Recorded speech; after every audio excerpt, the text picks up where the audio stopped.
welcome to Performacast episode 28. And today I want to talk about goal setting in terms of health and fitness. Now, most people would say they want to set their goals of losing weight, or they want to have a six-pack, big chest, big biceps, or they just generally want to be healthy, which is very a vague term of how to go about it because there's so much information and misinformation out there. And depending on who you listen to, you could go around in circles and be right in the doctor's office and not trust anyone anymore. Or if you find the right people can get you to the right health, your optimal health, and living the life of your dreams. So why is it a problem when people say they want to lose fat or they want to get six-pack or they want to get, they want to be healthier, whatever the case is? Why is that doesn't last? Why is that short-term? That's a very short-term goal because say you hit your goal, okay? So you pushing in the gym, you cutting, you dieting, you're cutting out calories, you measuring your calorie intake, you're just doing all the the things that you need to do to lose weight, and you're losing weight, and great for most of it for a short while. Then what? Okay, you've lost the weight now, a few months or however long it took you. Then what? Can you sustain that weight loss pattern? Can you sustain the same diet, the same training regime, the same life? Is it part of your lifestyle? And most of the time, the answer is no. So what happens? They will see, deserve that, and they want to reward themselves with something good, with something nice. So they get this decadent desserts, and in a couple of weeks, they put on all what they've worked so hard for and even more. And then it goes again in cycles until injury happens, or until they finally make it part of their lifestyle and it's sustainable. Now, the same thing with six-packs. You got your six-pack.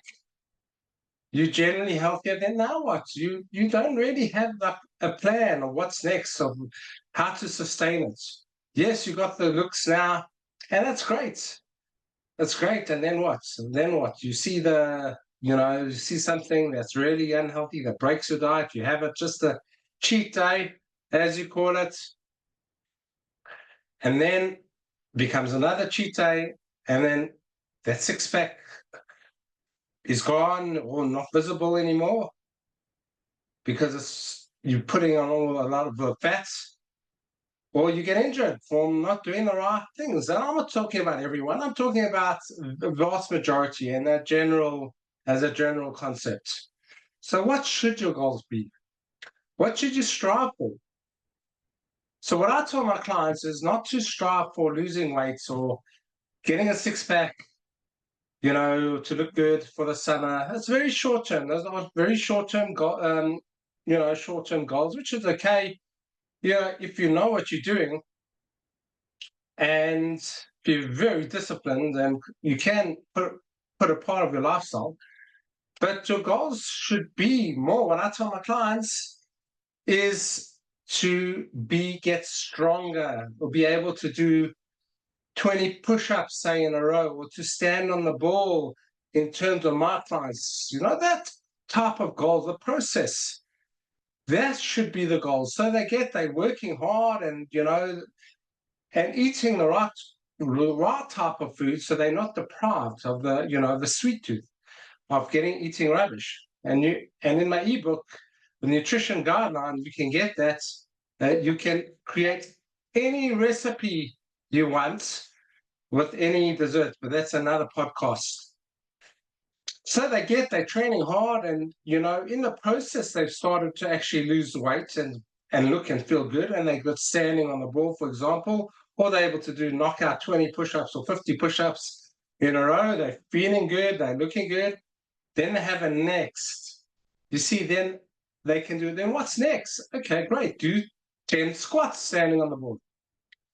Yeah, it's another goal. So you keep on pushing the bar. Okay, what's next with the push-ups? Do 100 push-ups, whatever, or make it harder, or combine different types of mountain climbers to the push-ups, or one-handed push-ups, whatever the case, whatever the goal is, it doesn't matter.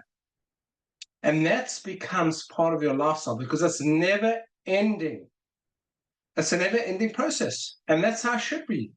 Because when you engage in something and you challenge yourself by challenging yourself, then you're in.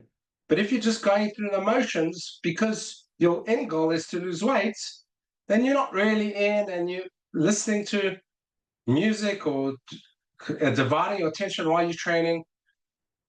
And again, you can ignore injuries, and you can, as I mentioned in the previous podcast.